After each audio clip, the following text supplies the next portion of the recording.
11 अप्रैल शनिवार रविवार के दरमियानी रात को ईरान ने इजराइल पर एक के बाद एक ताबड़तोड़ मिसाइल दागी थी। इसके बाद पूरी दुनिया इन दोनों देशों पर नजर बनाए हुए है। लेकिन इस हमले के होने के बाद सबके मन में यह सवाल है कि आखिर इजराइल का नुकसान कितना हुआ है। तो आज हम आपको इसी के बारे में बताएंगे। नमस्कार, आदाब, मेरा नाम है जीशान और आप देख रहे हैं PT24।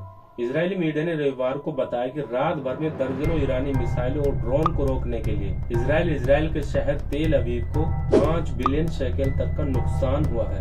तुर्की न्यूज एजेंसी अनादोलू की रिपोर्ट के मुताबिक दैनिक येदिओत एहरोनोत ने ब्रिगेडियर के हवाले से कहा है कि इजरायली चीफ ऑफ स्टाफ के पूर्व वित्तीय सलाहकार जनरल अमीनच ने कहा कि कल रात रक्षा की लागत 4 से 5 बिलियन शेकेल, अगर हम इसे इंडियन रुपए में कन्वर्ट करें तो लगभग 1 खरब से 1.25 खरब के बीच आंकी गई है। उन्होंने कहा कि मैं केवल ईरानियों द्वारा लॉन्च किए गए अवरोधों के बारे में बात कर रहा हूं, न कि इस बार मामूली चोटों के बारे में।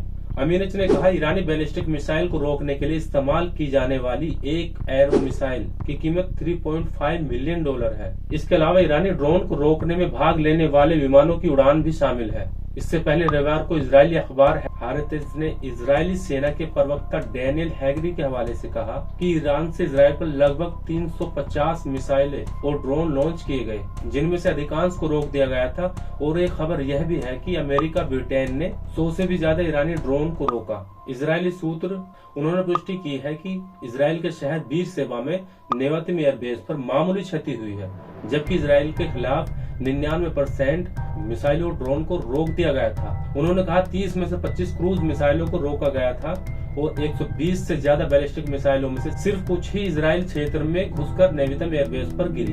अग्री ने बताया कि इजरायली वायुसेना की क्षमताओं को नष्ट करने का ईरान का प्रयास विफल हो गया और नेवातिम एयरबेस अभी भी काम कर रहा है। उन्होंने कहा ईरान से लॉन्च के अलावा लेबनान और यमन के क्षेत्र से भी मिसाइलें और ड्रोन लॉन्च किए गए थे। ईरान ने सीरिया की राजधानी में अपने राजनयिक प्रतिष्ठान पर 1 अप्रैल को किए गए हवाई हमले के जवाब में शनिवार को इजरायल के खिलाफ हवाई हमला किया था। इस हमले में ईरान के इस्लामिक रिवॉल्यूशनरी गार्ड कॉर्प्स के कम से कम 7 सदस्य मारे गए थे, जिनमें 2 शीर्ष जनरल शामिल थे। जबकि ईरान ने कुछ सैन्य ठिकानों पर हमले का दावा किया है और इजरायल ने दावा किया है कि अधिकांश हमलों को वायु रक्षा प्रणाली द्वारा विफल कर दिया गया था। हालांकि एक मिसाइल ने दक्षिणी क्षेत्र में एक सैन्य अड्डे पर हवाई हमला किया था।